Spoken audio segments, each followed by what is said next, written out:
Chipped ham and football. That's what Pittsburgh does. What's up, everybody? Welcome back to another episode of the show. I'm Brian Batko with you from the Pittsburgh Post-Gazette, one of our Steelers beat writers, along with Jerry Dulac, Ray Fittipaldo, Chris Carter. No guest this week. It's just me, but that's okay because that means nobody can disagree with me as I rank the Steelers' 2025 schedule from toughest game. No, let's go from easiest to toughest games. How about that? We'll start with optimism. And if you get distressed by what's to come, you can always just turn it off, I guess, or listen later when you're in a better mood. But yeah, I mean, I know it came out last week, but my show hasn't been on since then. Thus, I am still allowed to talk about it, and it's still new and fresh.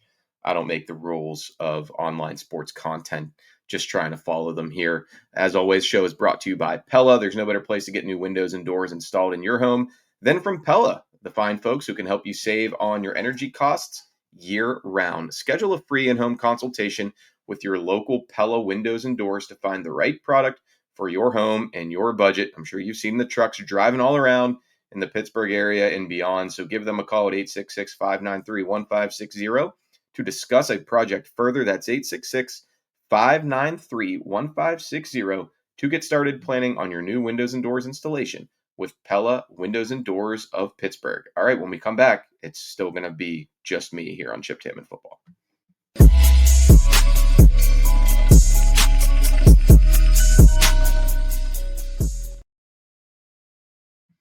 All right, let's get into it then with the Steelers schedule. I know some people are always kind of like, all right, what does it matter? We already know the opponents. Why is schedule release day such a big deal? Because the sequencing of the opponents does matter. You don't know who you're going to be facing on a Thursday night, Sunday night, Monday night.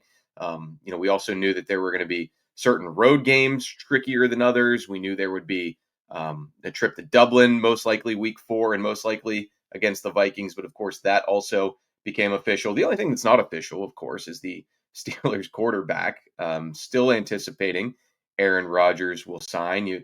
It's reached a point now with everybody, I think, who covers the Steelers here in Pittsburgh, where you hear certain things from people, not even necessarily team sources, but just random people. Oh, I hear he's looking at homes. I hear I know there was a big rumor about him joining a country club so he could golf. So I mean, it's reached that level of speculation that, and just between hearing Art Rooney II, Omar Khan, and Mike Tomlin talk about it publicly, I do still think it's going to happen. When, I don't know. My best guess would be after minicamp, the mandatory minicamp, because he'll have been able to miss all of that without any obligation to a certain team, and then it can be full speed ahead to preparing for training camp, studying the playbook ahead of training camp, all of that kind of stuff. Maybe I'm wrong. Maybe he'll sign before mandatory minicamp and be there for that week on the South Side.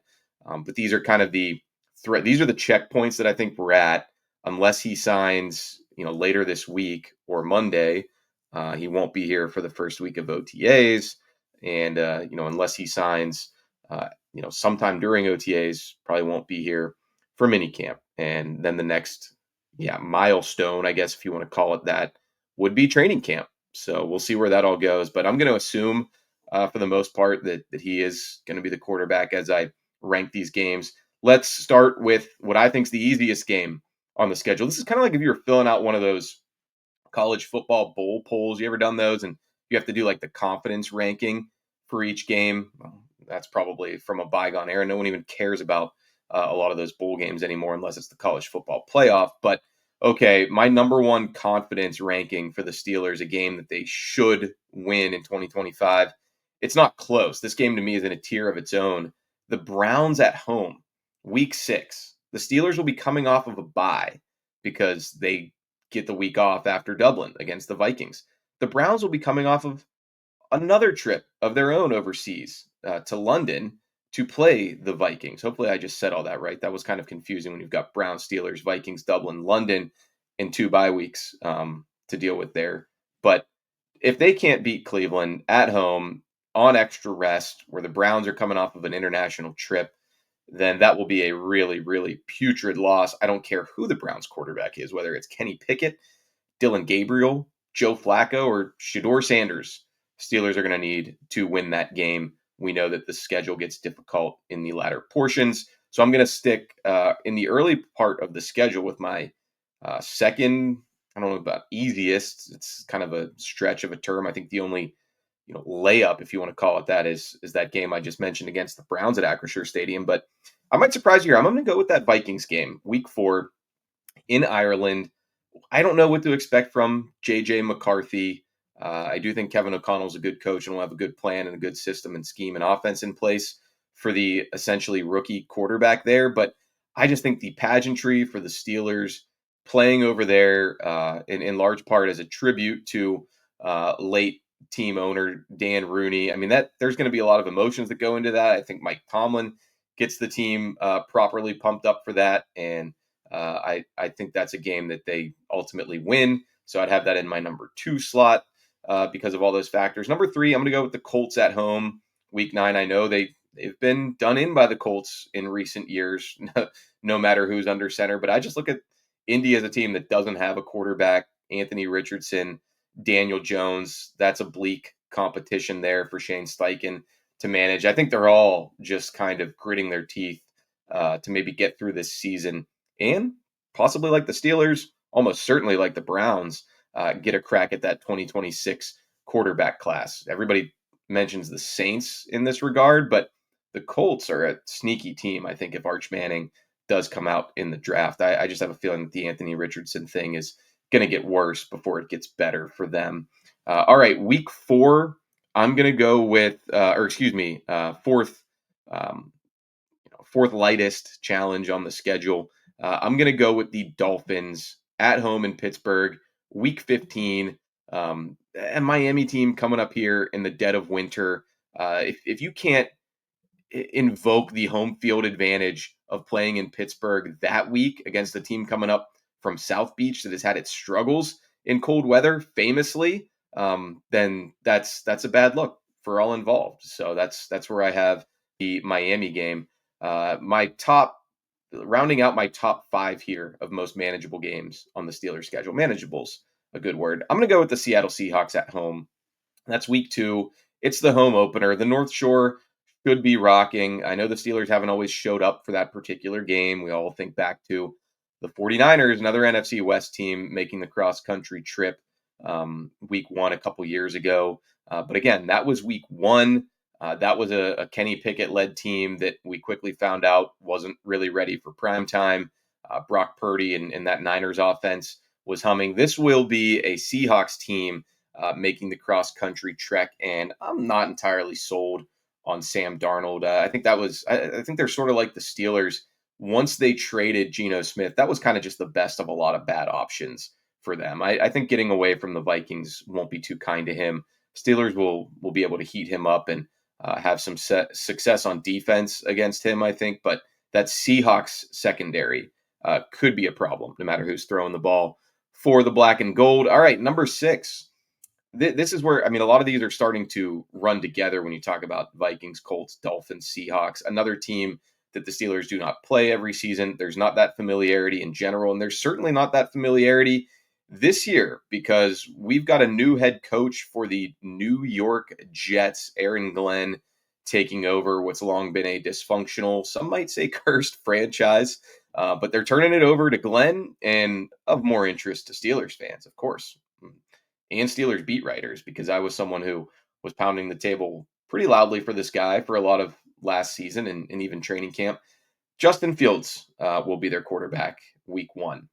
That's kind of one good thing about kicking off the season with this game is not only could Aaron Rodgers get his revenge game against a team that he pretty much took a blowtorch to in his Pat McAfee interview last month. The most notable thing for us here in Pittsburgh was what he had to say about his Steelers visit. But the most notable thing nationally that came out of that was just how betrayed and I guess like disgraced he felt by Aaron Glenn and the Jets as a franchise. So that'll be really juicy if it comes to pass. And, barring any injuries, of course, Justin Fields will get a chance to show the Steelers that they missed out by not sweetening their offer to him and giving him some stability and continuity in his career. But I do think that's a game that you don't really know what to expect from this Jets team.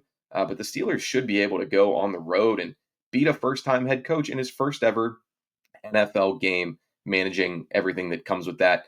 Number 7, here's another one that might surprise you here on my list.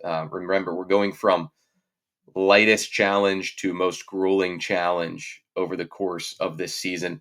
I'm actually going to say the Baltimore Ravens at home in Pittsburgh, and the time element is why I say this. Week 18, I just have a feeling this Ravens team is going to be good enough that they're not going to have anything to play for in that last game of the season. The Steelers have benefited from this against their arch nemesis in years prior, and nothing that I've seen from them with Lamar Jackson, Derrick Henry getting that new contract extension, the moves they made in free agency and the draft. I think they'll have the AFC North locked up by then, and obviously they could be playing for seeding overall in the AFC, or maybe the Bengals or the Steelers are on their heels. But I just think it's more likely that you might see Cooper Rush in that game against the Steelers. And I guess if that does end up being the case, maybe that should be way higher on the list. But work with me here. I'm trying to get a little creative.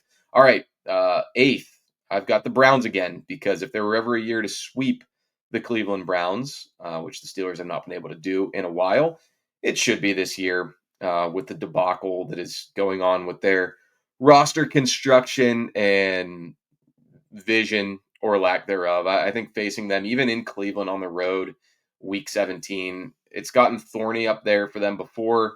This could be another snow globe game for all we know, but it could be 5'10" Dylan Gabriel trying to throw the ball in the elements in that game. So that's why I've got that one kind of smack in the middle.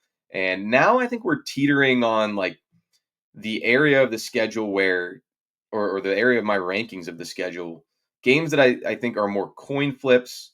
I might end up picking the Steelers to lose. I might end up picking the Steelers to win. But I think it's these that could go back and forth. That could be the difference between 10-7, 9-8. If you're one of those who think they could finish under 500 this year, I don't count myself in that camp. But or if you're on the more optimistic side, you better win some of these to go 11-6 or even 12-5. But I'm going to go Packers at home, week 8. The Packers will be coming off of it'll be a second consecutive road game for the Packers, and the week before they are going out west, I believe it is. So they've got to come here and play in that primetime atmosphere. Again, if you can't get your crowd behind you, get Steeler Nation behind you for that game, and capitalize on some of that, then you're missing the whole point of home field advantage. And obviously, if there's the layer of Aaron Rodgers facing his original team, oh boy, that is going to be a remarkable night in Pittsburgh. And yes, they play the Cardinals the week before Green Bay does, so they'll already be at a little bit of a deficit. All right, my number 10, rounding out the top 10 here, I'm going to go the Bears on the road, week 12. You might think that one should be a lot higher because of the perpetual dumpster fire that is the Chicago football franchise. But I happen to think Ben Johnson is going to be really good for Caleb Williams. The Steelers have struggled for whatever reason when they go play in Chicago. Not that there's many through lines from some of those past teams to this club that Mike Tomlin is going to take out there. But I mean, just kind of in the dog days of the schedule, teams are beat up. The Bears will have the home field advantage, and the Steelers, for them, it's sandwiched between Chargers and Bengals on one side, Bills and Ravens on the other. That could be a little bit of a, what do we say, is a trap game, even if the Bears aren't, ascending to being competitors in the NFC North at that point. But that's why I've still got the Bears top 10, because there's a lot of question marks with what that team is going to be with Caleb Williams. But they did make a lot of, I thought, nice additions this offseason, which you can do to your roster when you have a guy on a rookie contract at quarterback. All right, 11th.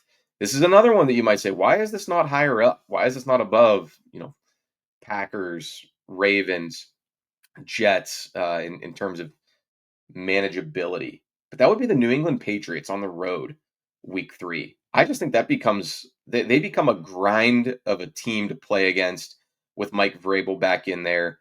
I think Drake May is, a good quarterback, and, he got some nice additions around him this offseason as well. Stephon Diggs, of course, being the big one. I just don't think that's going to be an easy game at all for the Steelers to go out to New England week 3 for a Patriots fan base that might be a little bit energized by the change there, going from Gerard Mayo to one of their favorite sons in Vrabel. And I also happen to think there's a good chance the Patriots could be 2-0 at that point, facing the Raiders and Dolphins in their first 2 games. So if that's the case, they'll be riding high, and that will not be an easy place to play.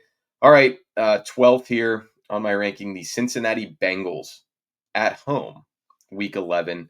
I think it just kind of goes without saying, always easier to beat that team in your own venue than going down to Paycor Stadium in Cincinnati on the banks of the river there. So, not a lot to see there, but I just don't think either of those Bengals matchups are going to be particularly winnable as long as they get the bad vibes straightened out a little bit with Trey Hendrickson and even to some extent their first round pick, Jahmyr Stewart, who as of this recording is still not practicing with the Bengals because of his rookie contract and some disputes over a language in there, as reported by Kelsey Conway, one of their local beat writers. All right, now we get to the bottom 5, and I'll start it off with Chargers on the road week 10. I know it'll probably be more like a home game for the Steelers at SoFi Stadium, but I just think this Chargers team is going to be really good. And I've been burned before talking up the Chargers. That was in the Brandon Staley regime, but I think Jim Harbaugh has been good for them, and Najee Harris and Omarion Hampton, a really strong and powerful and bruising backfield to deal with. So I just it's also a Sunday night game. Art Rooney II even said those aren't ideal for the Steelers to go east to west and play at night in those games. So yeah, I'll put that in the top 5 toughest for the Steelers. But next, a rung above that, I've got the road game against the Bengals, Thursday night football, the dreaded short week. And not only that, but you're playing a divisional opponent. You're playing a good divisional opponent, we think, as long as Joe Burrow is out there. He is difficult to defend, especially with T. Higgins re-upping and joining Jamar Chase there for the long term. I just think that's going to be an explosive passing offense yet again. Hard to rival what they did last year. Didn't hurt also statistically that they were playing from behind a lot. But if that defense is any better at all for Cincinnati with Al Golden coming in there, then that to me is certainly one of the most difficult trips on the Steelers schedule. Going to Cincy for Thursday night football on a short week coming off, it would be that Browns game, which I said at the top, better be a win for them. Another reason why they better get Cleveland at home. All right, you get into the bottom 3 here, or top 3 of the toughest games, I think, for the Steelers in 2025. To me, the order of these could really go any way because I think these are going to be 3 of the best teams in the NFL. But I will put the Ravens next on the road week 14, just because we know the Steelers always play them tough. They, aside from the last couple games of last season, they usually have some answers for Lamar Jackson and what they're trying to do there on offense. And as ugly as it was with Derrick Henry running through them and Lamar Jackson doing whatever he wanted through the air, a lot of the Steelers offseason was spent trying to figure out how to make sure that doesn't happen again. So that's why I'll just put the Ravens above these next 2 teams. Moving on to the Lions on the road, week 16. Dan Campbell and has the Motor City fans fired up week in and week out. This will be against a game that doesn't normally come up there, against a team that doesn't normally come up there for a game at Ford Field in Detroit. So yeah, needless to say, I think they're going to be really good again. You would think that Aiden Hutchinson will be running on all cylinders by week 16 after his gruesome injury last season. So that Lions team might be rounding into form and trying to peak right around playoff time at that point. That's going to be a tough game for the Steelers to win Christmas week. And last but not least, in fact, literally not least, the opposite of least, the most arduous game on the schedule in my mind for the Steelers. It's a home game. So you don't even have the road atmosphere factor, but seems like the last couple times I've seen them play this team, they just they look outclassed, and that would be the Buffalo Bills. Week 13, they are coming to Pittsburgh. Bills Mafia will travel well. They'll make the short drive from upstate New York down here to Pittsburgh, I would think, and there will be a lot of red and blue in the stands for that one. And like I said, Josh Allen he's just put it on the Steelers, whether it's the playoffs, regular season. I know their receiving core is always kind of under fire, but GM Brandon Beane has staunchly defended the eligibles for Allen. And I just think this Bills team is once again going to be among the elite in the NFL and especially the AFC. So I think that is one that you circle on the Steelers' schedule as it's going to be a difficult one against that particular team. It seems like even more than the Ravens, they've just struggled when they try to play them. So that's why I've got the Bills coming up as my least winnable, if you want to call it that, game for the Steelers in our 2025 schedule analysis here from Chipped Ham and Football. I hope you've enjoyed me talking through the rankings. It's ranking season. It's dead season. It's really our last week with a lull before the Steelers will be back on the field next week for OTAs on the South Side. And we'll have plenty of content and coverage, audio, video, written coverage from those practices with Mike Tomlin and the gang.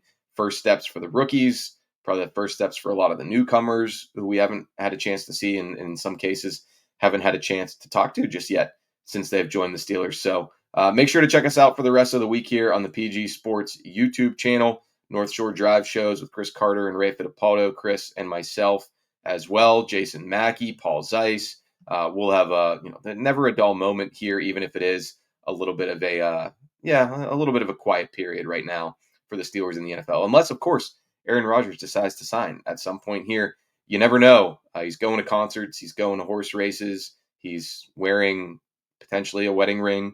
I don't know. Not really any of my business, but we'll see what goes on there. I'm Brian Batko. Thanks, as always, for checking out Chipped Ham and Football. And we always do, too, leave you with a message from Goldberg, Persky, and White. If you were diagnosed with mesothelioma or lung cancer, call those local attorneys at Goldberg, Persky, and White. For more than 40 years, their firm has represented thousands of lung cancer and mesothelioma victims. So they are the ones to call. Call 1-800-COMPLEX or visit gpwlaw.com if you need a free consultation. All right, have a great rest of the week. We will be back with more shows the rest of this week. I'm Brian Batko. We'll talk to you soon.